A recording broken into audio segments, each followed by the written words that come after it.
Hitler সারাক্ষণবর পর্ব ২৯ লেখিকা আয়েশা।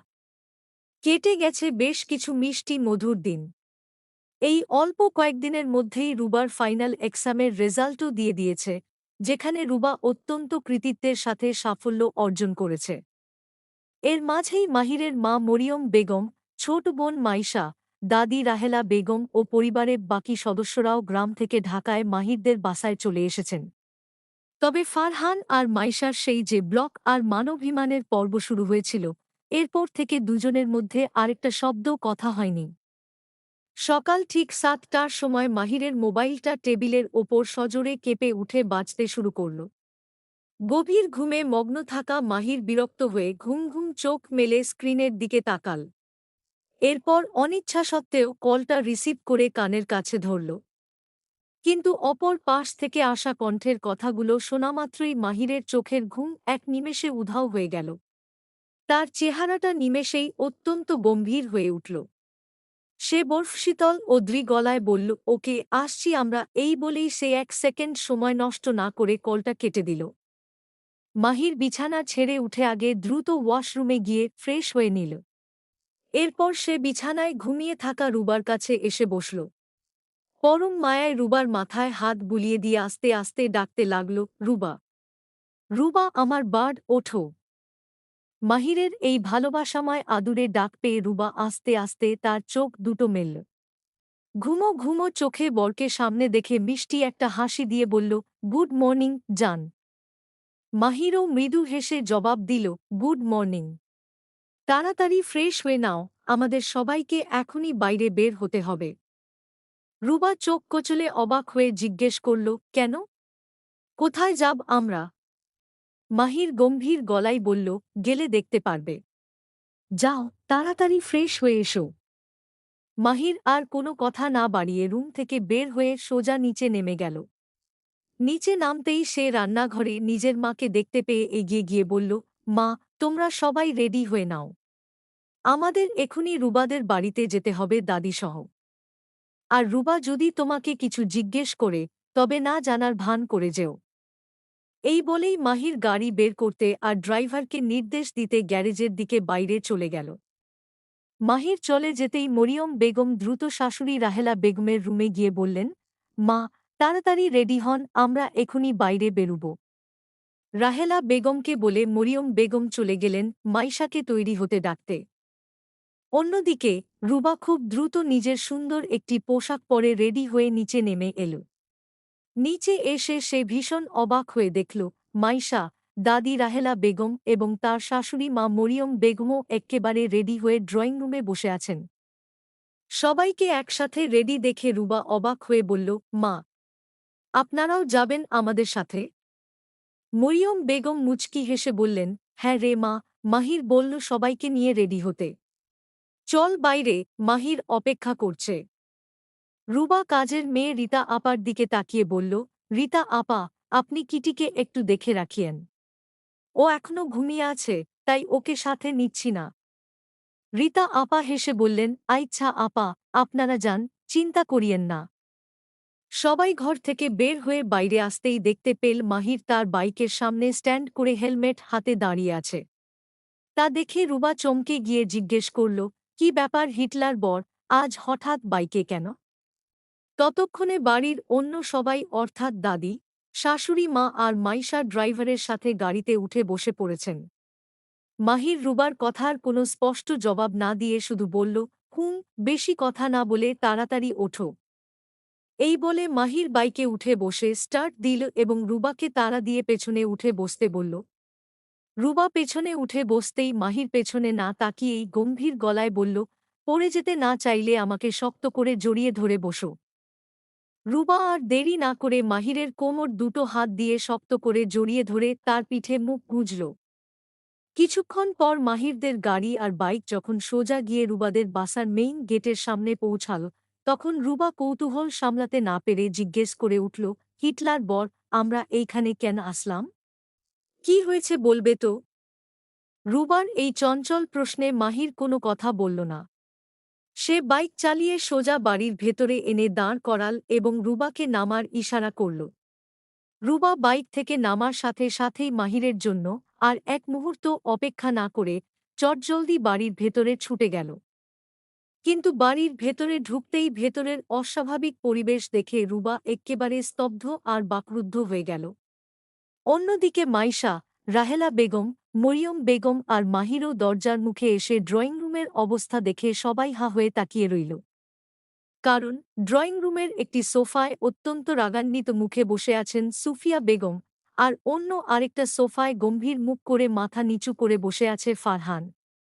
দুজনের মুখই মারাত্মক রাগে কালো হয়ে আছে, আর চারপাশের দামি জিনিসপত্র, শোপিস সব ভাঙচুর হয়ে মেঝেময় ছড়াছড়ি হয়ে আছে।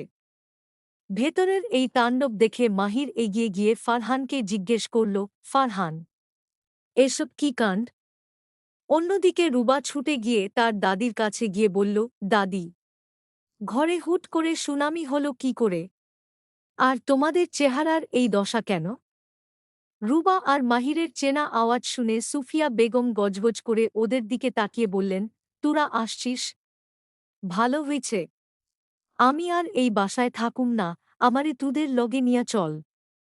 রাহেলা বেগম এগিয়ে এসে বললেন, আরে সুফি, শান্ত হো। আগে খুনি হইছেটা কি? সুফিয়া বেগম ফারহানের দিকে রাগী চোখে আঙুল তুলে বললেন, হুন কি হইছে? এই পোলারে আমি কইছি বিয়ে করতে, কিন্তু এই নবাবের নাতি নাকি বিয়ে করব না। হের নাকি হাজারটা বিজনেস সামলাতে হইব, এই বলেই বৃদ্ধা কেঁদে ফেলার ভান করলেন। অন্যদিকে বিয়ের শব্দটা শুনতেই দরজায় দাঁড়িয়ে থাকা মাইশা চমকে উঠে ফারহানের দিকে তাকাল। ঠিক সেই মুহূর্তেই ফারহান ও মাইশার দিকে তাকাতেই মাইশা অভিমান আর রাগে মুখ ঘুরিয়ে অন্যদিকে চোখ ফিরিয়ে নিল।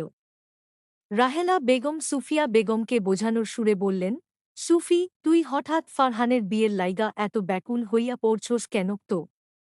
ফারহান দাদুভাইয়ের এখন ইচ্ছে করতেছে না, বাদ দে। ছেলেমানুষই করিস না রে, পোলাডার যখন সময় হবে তখন নিজে থেকেই করবে।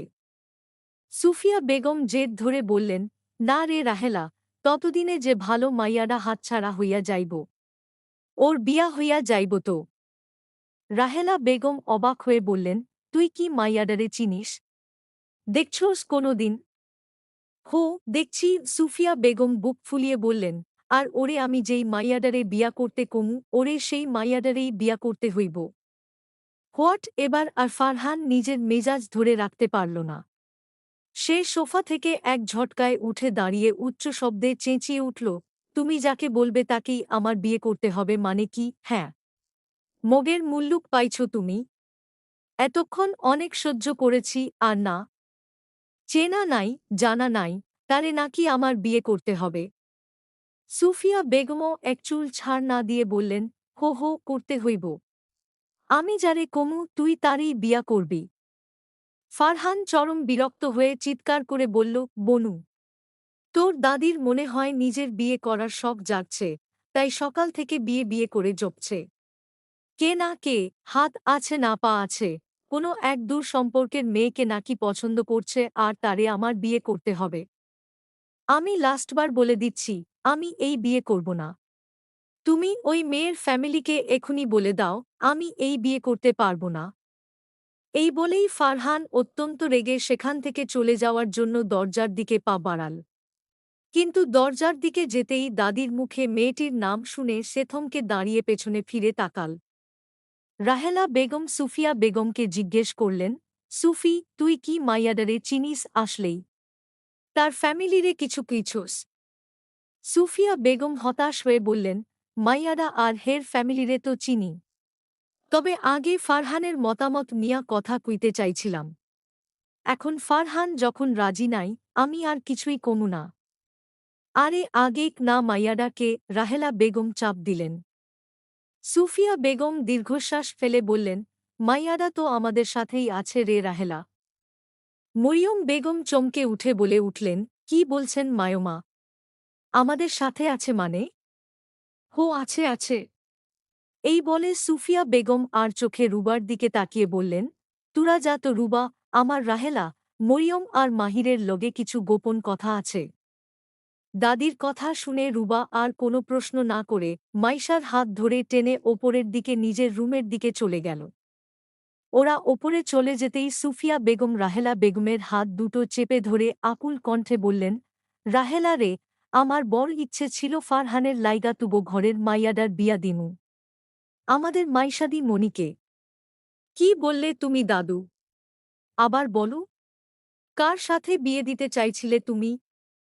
সুফিয়া বেগমকে পুরো কথা শেষ করতে না দিয়েই ফারহান উল্কা বেগে দৌড়ে এসে কথাটি প্রায় চিৎকার করে বলে উঠল। সুফিয়া বেগম অবাক হয়ে বললেন, হো, আমি মাইশা দিদিরে তোর লাইগা পছন্দ করছিলাম। এখন তুই তো না করছস। ফারহান মুহূর্তের মধ্যে 180 ডিগ্রি ঘুরে গিয়ে চটজলদি বলল, দাদু, আমি রাজি। আমি বিয়ে করতে একদম রাজি।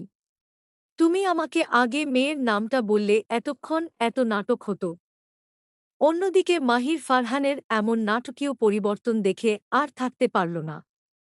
সে তাড়াতাড়ি সোফা থেকে উঠে ফারহানকে শক্ত করে ঝাপটে ধরে ফিসফিস করে ধমক দিয়ে বলল, শালা কন্ট্রোল কর। এখানে পরিবারের সব মুরুব্বিরা বসে আছেন, লজ্জাশরম এক্কেবারে ধুয়ে খেয়েছিস নাকি? ফারহান মাহিরকে একপাশে ঠেলে দিয়ে আনন্দের আতিশয্যে বলে উঠল, আরে রাখ তোর মুরুব্বি। আজ তো আমার আস্ত সংসার ভাঙতে ভাঙতে বেঁচে গেছে রে ভাই। ফারহানের মুখে হুট করে বিয়ের জন্য এত আকুলতা দেখে সুফিয়া বেগম চরম সন্দেহ নিয়ে বললেন, কি রে, তুই না মাত্রই কিলি বিয়া করবি না? এখন আবার বিয়া করবি করবি কিরা লাফাইতেছোস কেন তো? তুই কি মাইয়াডারে আগে থাইকা পছন্দ করস নাকি? তোমরা সবাই একটু চুপ করবে হো। হঠাৎ মাহিরের গম্ভীর ও বজ্রকণ্ঠের আওয়াজে পুরো ড্রয়িং রুম এক নিমিষে নিস্তব্ধ হয়ে গেল। সবাই থমকে গিয়ে মাহিরের দিকে তাকাল।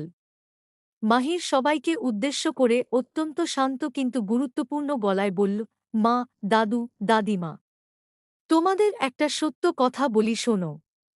ফারহান আর মাইশা, ওরা দুজন বর্তমানে ইতিমধ্যেই আইনত স্বামী স্ত্রী। কথাটা ড্রয়িং রুমে যেন একটা অ্যাটম বোমার মতো ফাটল। মাহির বলতে লাগল, কিছুদিন আগে শিহাবের দেশে আসার খবর পেয়েই ফারহান মাইশাকে নিয়ে গিয়ে বিয়ে করে ফেলে। আমি তোমাদের এই কথাটা আগেই বলতাম, কিন্তু অফিসের ঝামেলায় ব্যস্ত থাকায় বলা হয়নি। আর এই গাধা ফারহানকে বলেছিলাম তোমাদের সত্যিটা বলে দিতে, কিন্তু সে যে এখনো ভয় পেয়ে চেপে বসে আছে, তা আমি বুঝতে পারিনি। ফারহান আর মাইশা ইতিমধ্যেই স্বামী স্ত্রী। এই অবিশ্বাস্য সত্যিটা শোনামাত্রই মরিয়ম বেগম, রাহেলা বেগম এবং সুফিয়া বেগম তিনজনেই চোখ কপালে তুলে হাঁ করে তাকিয়ে রইলেন। ঠিক সেই মুহূর্তে ঘরের তীব্র উত্তেজনার মাঝে বাড়ির প্রধান সদর দরজা দিয়ে ঝড়ের বেগে ভেতরে প্রবেশ করল রাশিফা। মাহিরের মুখে বিয়ের কথা শুনেই সে উচ্চ শব্দে প্রায় চিৎকার করে বলে উঠল, হোয়াট? স্যার বিয়ে করেছে মানে? রাশিফার এমন অনাকাঙ্ক্ষিত কণ্ঠ শুনে ফারহান আর মাহির দুজনেই চমকে দরজার দিকে তাকাল। কিন্তু রাশিফার দিকে তাকাতেই ওদের চোখ আটকে গেল তার ঠিক পেছনে দাঁড়িয়ে থাকা ব্যক্তিটির ওপর। রাশিফার ঠিক পেছনে দাঁড়িয়ে থাকা সেই রহস্যময় মানুষটিকে দেখে মাহির আর ফারহান দুজনেরই ভ্রু মারাত্মকভাবে কুঁচকে গেল। রাশিফার সেই অনাকাঙ্ক্ষিত ও চরম বিস্মাখা কথায় ড্রয়িং রুমের সবাই অত্যন্ত বিরক্তি ও কৌতূহল নিয়ে তার দিকে চোখ কুঁচকে তাকাল। রাশিফা মাহিরের দিকে কয়েক পা এগিয়ে এসে আবার তীব্র স্বরে বলে উঠল, এসব আপনি কি বলছেন, মাহির ভাইয়া? ফারহান স্যার বিয়ে করেছেন মানে? রাশিফার এমন ধৃষ্টতাপূর্ণ আচরণ দেখে মাহির এক পরম গম্ভীর রূপ ধারণ করল। তার বরফশীতল কণ্ঠের গভীরতায় ড্রয়িং রুমের তাপমাত্রা যেন কয়েক ডিগ্রি নেমে গেল। মাহির সোজা রাশিফার চোখের দিকে তাকিয়ে শান্তভাবে বলল, হুম, যা শুনেছেন তার প্রতিটি বর্ণ সত্যি। কিন্তু আপনি হঠাৎ এই পারিবারিক আলোচনায় কেন, আর আপনার পেছনে দাঁড়ানো উনি কে? মাহিরের এই ছুড়ে দেওয়া সোজা প্রশ্নে রাশিফা কিছু বলার আগেই তার পেছনে দাঁড়িয়ে থাকা মধ্যবয়সী অত্যন্ত সুটবুট পরা ব্যক্তিত্বসম্পন্ন লোকটি সামনে এগিয়ে এলেন। লোকটির চোখে এক ধূর্ত বিজনেসম্যানের ধারালো চাহনি। তিনি মাহিরের দিকে নিজের ডান হাতটি বাড়িয়ে দিয়ে অত্যন্ত অমায়িক ভঙ্গিতে বললেন, হ্যালো ইয়াং ম্যান, আমি নিশান আহমেদ, এন নম গ্রুপের ওনার আর রাশিফার ছোট চাচ্চু। লোকটি একটু থেমে চতুর একটা হাসি দিয়ে আবার বলতে লাগলেন, এতদিন দেশের বাইরে ছিলাম, গতকালই মাত্র ঢাকায় ব্যাক করলাম। রাশিফা বলল ফারহানের সাথে আর ওর চৌধুরী ফ্যামিলির সাথে আমায় পরিচয় করিয়ে দেবে। তো আমারও ইচ্ছা জাগল, তাই ভাবলাম রাশিফার সাথে চলে আসি। আসলে একটা প্রস্তাবও সাথে নিয়ে আসছিলাম। থাক, বাদ দিন। মাহির লোকটির বাড়ানো হাতের সাথে নিজের হাত মেলাল। কোনো প্রকার দুর্বলতা না দেখিয়ে সে পেশাদার ভঙ্গিতে বলল, হ্যালো, আমি মাহির ইহসান। আসুন, বসুন। মাহির সম্মান জানিয়ে নিশান আহমেদকে ড্রয়িং রুমের মুখোমুখি সোফায় এনে বসাল। ঠিক সেই মুহূর্তে ওপরের রুম থেকে ধীর পায়ে সিঁড়ি বেয়ে নিচে নামছিল রুবা। কিন্তু সিঁড়ির মাঝপথে পা রাখতেই ড্রয়িং রুমে বসে থাকা অতিথিকে দেখেই রুবার চোখ দুটো ভয়ে ছানাবড়া হয়ে গেল। তার গায়ের রক্ত যেন মুহূর্তে হিম হয়ে জমে বরফ হয়ে গেল। রুবা নিজের বুক চেপে ধরে পুরো ঘর কাঁপিয়ে বিকট এক চিৎকার দিয়ে উঠল, হিটলার বর্ডার। রুবার ওই প্রাণপণ কানফাটা আতঙ্কের চিৎকার শুনে মাহির এক নিমেষে সোফা ছেড়ে দাঁড়িয়ে পেছন ফিরে তাকাল। রুবা আর একটা শব্দ মুখ দিয়ে ফুটিয়ে তুলতে পারছিল না। সে কাঁপা কাঁপা পায়ে সিঁড়ির প্রথম ধাপে ধপাস করে বসে পড়ল। মাহির এক পলক দেখল রুবার পুরো শরীর থরথর করে কাঁপছে। রুবা কিছু একটা হাত দিয়ে ইশারা করে মাহিরকে বলার চেষ্টা করছে, কিন্তু অতিরিক্ত ভয়ে তার মুখ ফুটে কোনো কথা বের হচ্ছে না। মাহির এক ছুটে রুবার কাছে পৌঁছানোর সাথে সাথে রুবা অজ্ঞান হয়ে মাহিরের বুকের ওপর ঢলে পড়ল। রুবা, রুবা, চোখ খোলো। ফারহানন, গাড়ি বের কর, তাড়াতাড়ি। মাহিরের দিকবিদিক শূন্য বিকট চিৎকারে ফারহান এক মুহূর্ত দেরি না করে তড়িৎ গতিতে গ্যারেজের দিকে ছুটে গেল গাড়ি বের করতে। ফারহানের গাড়ির হর্নের আওয়াজে পুরো ম্যানশনের শান্ত পরিবেশ নিমিষে তছনছ হয়ে গেল। ওপরের রুমে বসে থাকা মাইশা দরজার বাইরে এত চেঁচামেচি ও গোলমাল শুনে দ্রুত বের হয়ে এল। সিঁড়ির কাছে আসতেই সে দেখল মাহির রুবাকে দুই বাহুতে শক্ত করে কোলে তুলে নিয়ে উন্মাদের মতো বাড়ির বাইরে ছুটে যাচ্ছে। মাইশা ভয়ে কাঁপতে কাঁপতে দৌড়ে মরিয়ম বেগমের কাছে গিয়ে আকুল কণ্ঠে জিজ্ঞেস করল, বড়মা, কি হয়েছে কিউটি পাইয়ের? মরিয়ম বেগম হাত পা কাঁপানো অবস্থায় বললেন, জানি না রে মা। হঠাৎ কিভাবে যেন অজ্ঞান হয়ে গেল।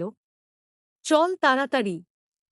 মরিয়ম বেগম দ্রুত বের হতে গিয়ে দরজায় দাঁড়িয়ে থাকা রাশিফা আর নিশান আহমেদের দিকে তাকিয়ে সংক্ষেপে বললেন, সরি রাশিফা, আজ আর তোমাদের সময় দিতে পারছি না।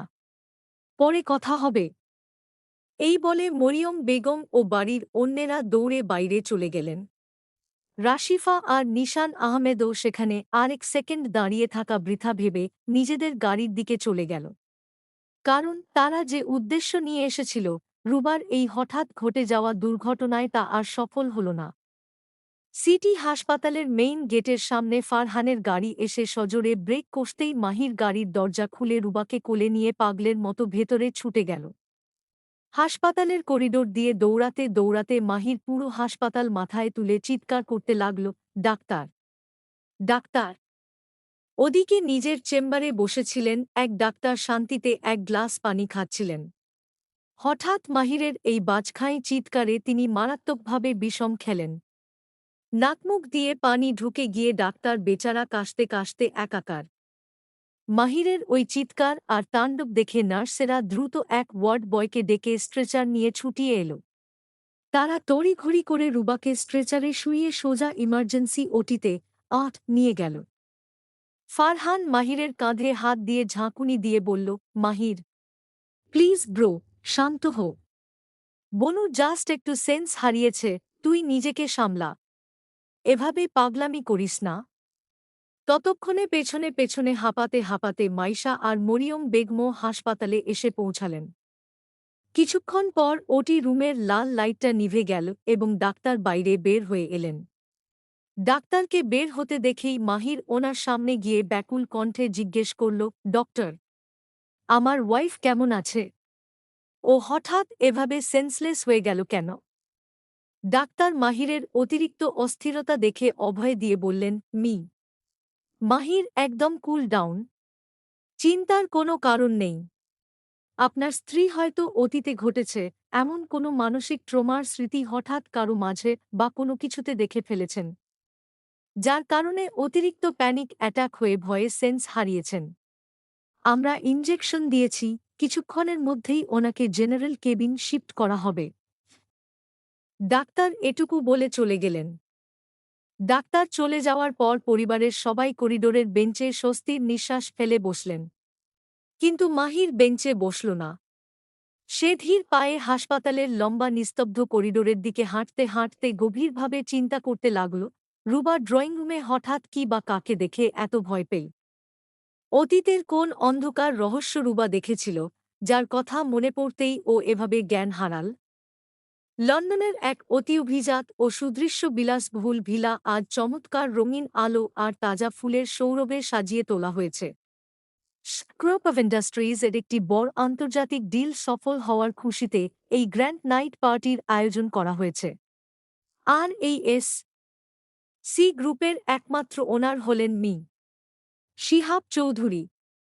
শিহাব ফরমাল ড্রেস পরে পার্টির চারপাশের তদারকি শেষ করে ধীর পায়ে নিজের মাস্টার বেডরুমের দিকে এগিয়ে গেল। রুমের দরজায় এসে কোনো নক না করেই সে সরাসরি ভেতরে প্রবেশ করল। রুমে ঢুকে ড্রেসিং টেবিলের আয়নার সামনে বসে থাকা সুদৃশ্য এক রূপবতী অবয়বের দিকে তাকিয়ে শিহাব গম্ভীর ও অভিজাত্যভরা কণ্ঠে বলল, মিসেস চৌধুরী, আপনি এখনও রেডি হননি? অতিথিরা কিন্তু আর কিছুক্ষণের মধ্যেই চলে আসবে। শিহাবের গম্ভীর কণ্ঠের আওয়াজ শুনে ড্রেসিং টেবিলের আয়নায় নিজের প্রতিচ্ছবি দেখতে থাকা অবয়বটি মুচকি হেসে পেছনের দিকে না তাকিয়ে বলল, আমার সাজগোজ প্রায় শেষ, শুধু এই নেকলেসটা পরা বাকি ছিল। এই বলে অবয়বটি তার সামনে থাকা মখমলের একটি রয়্যাল বক্স খুলল। বক্সের ভেতর থেকে রেডি হয়ে বের হয়ে এলে এক অপূর্ব হীরের নেকলেস, যার চারপাশ সূক্ষ্ম হীরে দিয়ে মোড়ানো আর ঠিক মাঝখানে জ্বলজ্বল করছে রাজকীয় এক গা নীল রঙের দামি পাথর। শিহাব ওর কথার জবাবে কিছু না বলে আলমারি থেকে তার গা নীল রঙের ফিটেড ব্লেজারটি বের করে গায়ে চাপিয়ে নিল। সে যখন দরজার দিকে যেতে নিচ্ছিল, ঠিক তখনই আয়নায় দেখল মিসেস চৌধুরী একা একা গলায় সেই ভারী নেকলেসের হুকটা লাগাতে গিয়ে হিমশিম খাচ্ছে এবং তার মিষ্টি মুখটায় মারাত্মক বিরক্তির ছাপ ফুটে উঠেছে। তা দেখে শিহাব ধীর পায়ে অবয়বটির ঠিক পেছনে এসে দাঁড়াল। সে অত্যন্ত যত্ন সহকারে হালকা হাতে ওর গলার নেকলেসের হুকটা ধরল, যেন তার হাতের কোনো অযাচিত স্পর্শ যেন তার শুভ্র ত্বকে না লাগে। অবয়বটি আয়নার দিকে তাকাতেই তার নজর স্থির হয়ে গেল। সে দেখল শিহাব অত্যন্ত নিখুঁত মনোযোগ দিয়ে তার গলার সেই হীরের নেকলেসের হুকটা আটকে দিচ্ছে। হুক লাগানো শেষ হতেই শিহাব আয়নাস্থিত অবয়বটির চোখের দিকে তাকিয়ে ঠোঁটের কোণে হালকা এক চিমটি রহস্যময় হাসি ফুটিয়ে তুলে বলল, মুখটা রাক্ষসীদের মতো ওরকম ফুলিয়ে না রেখে মাঝে মাঝে কারো কাছ থেকে কাজে হেল্প চাইতে হয়, বুঝলেন মিসেস মারিয়া? এই বলেই শিহাব মারিয়ার দিকে শেষ একনজর তাকিয়ে ঘর থেকে বের হয়ে গেল। চলবে।